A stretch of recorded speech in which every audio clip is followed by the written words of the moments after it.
আজ আমরা ভেক্টর উপাংশের কিছু প্রয়োগ সম্পর্কে জানব। প্রথমেই আমরা লন রোলারের ক্ষেত্রে ভেক্টর উপাংশের প্রয়োগের মাধ্যমে বোঝার চেষ্টা করব এটা ঠেলা সহজ নাকি টানা। এখানে আমরা একটা সাইডে ঠেলার ঘটনাগুলো দেখব এবং অন্য সাইডে টানার ঘটনাগুলো দেখব। এখন আমরা লন রোলারের একটি চাকার মাধ্যমে ঘটনাগুলো বোঝার চেষ্টা করব। তো প্রথমে আমরা ধরলাম চাকাটিকে এফ বলে ঠেলা হচ্ছে।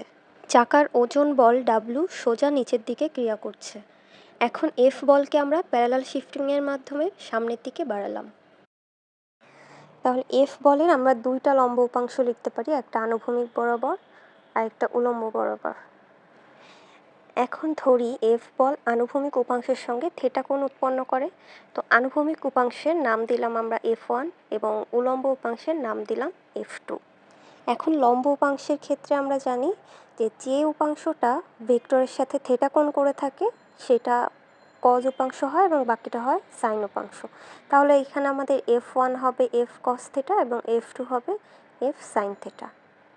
এখন এখানে আনুভূমিক বরাবর একটি ভেক্টরই কাজ করছে, কিন্তু উলম্ব বরাবর আমাদের দুইটি ভেক্টর একই দিকে কাজ করছে। একটা হচ্ছে আমাদের ওজন বল এবং অন্যটি হচ্ছে আমাদের সাইন উপাংশ।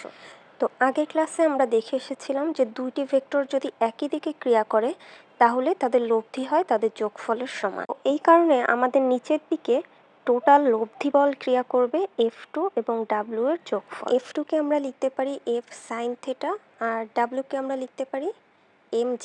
এখানে F1 বল চাকাকে সামনের দিকে এগিয়ে নিতে সাহায্য করে আর F2 বল এবং ওজন বল চাকাকে সামনে যেতে বাধা দেয়।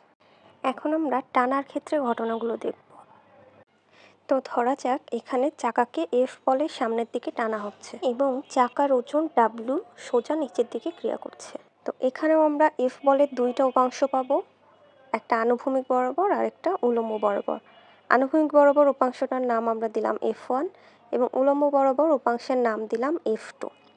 যদি আনুভূমিকের সাথে F বল থিটা কোণ উৎপন্ন করে তাহলে আমরা বলতে পারি F1 সমান F cos থিটা এবং F2 সমান F sin থিটা। এখন এখানে আনুভূমিক বরাবর একটি বলই ক্রিয়া করছে F1, কিন্তু উলম্ব বরাবর দুইটি বল ক্রিয়া করছে F2 এবং W, কিন্তু তারা পরস্পর বিপরীত দিকে ক্রিয়া করছে। আগের ক্লাসে আমরা দেখেছিলাম যে দুইটি ভেক্টর যদি পরস্পর বিপরীত দিকে ক্রিয়া করে তাহলে তাদের লব্ধি হবে তাদের বিয়োগফলের সমান। এ কারণে এখানে F2 এবং W এর লব্ধি হবে W মাইনাস F2 এবং সেটা কাজ করবে বড়টার দিকে অর্থাৎ W এর দিকে। এখন এখানে দেখা যাচ্ছে ঠেলার ক্ষেত্রে আমাদের লব্ধি বল বা আপাত ওজন বেড়ে যাচ্ছে এবং টানার ক্ষেত্রে সেটা কমে যাচ্ছে, অর্থাৎ বাধার পরিমাণ ঠেলার ক্ষেত্রে বেশি এবং টানার ক্ষেত্রে কমে যাচ্ছে।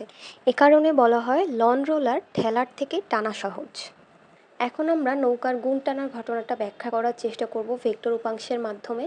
তো আমি এখানে একটি নৌকা এঁকে নিলাম। আমি আঁকা আঁকতে এত ভালো না, তো দুই সাইডে আমরা নদীর পাড় দিয়ে নিলাম। অনেক সময় নদীতে স্রোতের বিপরীতে হয়তো আমাদের কোথাও যেতে হতে পারে, অথবা নদীতে বাতাস থাকতে পারে, বাতাসের বিপরীতে হয়তো আমাদের যেতে হতে পারে। তো এইসব ক্ষেত্রে মাঝির একার পক্ষে বৈঠা দিয়ে নৌকাকে টেনে নিয়ে যাওয়া সম্ভব না। তো সেক্ষেত্রে নৌকার গলুয়ের সাথে অর্থাৎ মাঝি যে পাশে বসে আছে তার বিপরীত প্রান্তের সাথে একটা দড়ি বেঁধে পাড়ে দাঁড়িয়ে একজন লোক নৌকাটিকে টেনে সামনে নিতে সাহায্য করে। এই ঘটনাকে বলা হয় নৌকার গুণ টানা। এখানে ধরো লোকটি F বলে নৌকাটিকে সামনে টেনে নিয়ে যাচ্ছে, তাহলে এখানে F বলের দুইটি উপাংশ থাকবে, একটি আনুভূমিক উপাংশ এবং অন্যটি উলম্ব উপাংশ। তো এখানে F বলটি আনুভূমিক উপাংশের সঙ্গে থিটা কোণ উৎপন্ন করেছে, তাহলে আনুভূমিক উপাংশ কত হবে? অবশ্যই F cos থিটা হবে এবং উলম্ব উপাংশ হবে F sin থিটা। এই F cos থিটা বলটি নৌকাটিকে সামনের দিকে এগিয়ে নিতে সাহায্য করে আর F sin থিটা চায় নৌকাটিকে পাড়ের দিকে টেনে নিয়ে যেতে, কিন্তু আমরা চাই নৌকাটি শুধু সামনের দিকেই এগিয়ে যাক।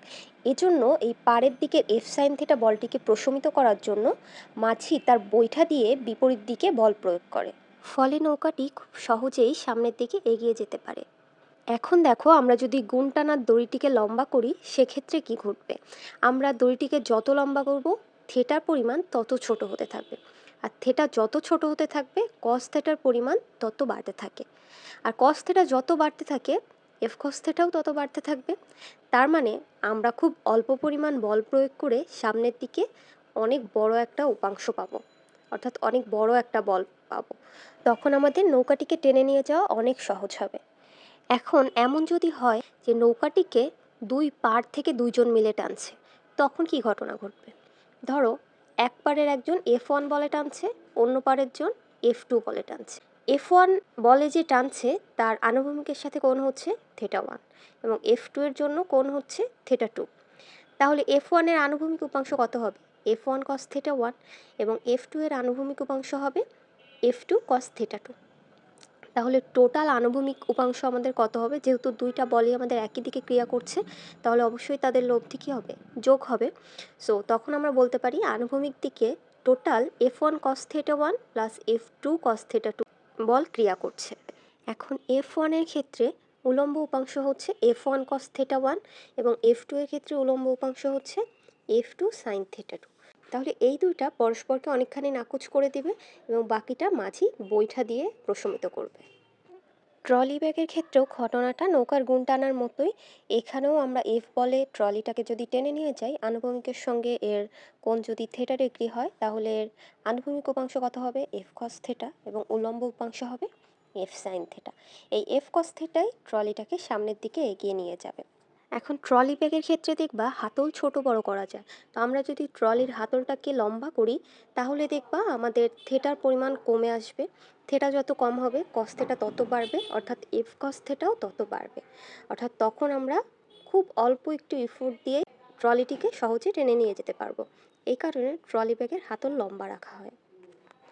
আজকের ভিডিওটা এ পর্যন্তই। তোমাদের কোনো সমস্যা হলে অবশ্যই আমাকে কমেন্ট সেকশনে জানাবে।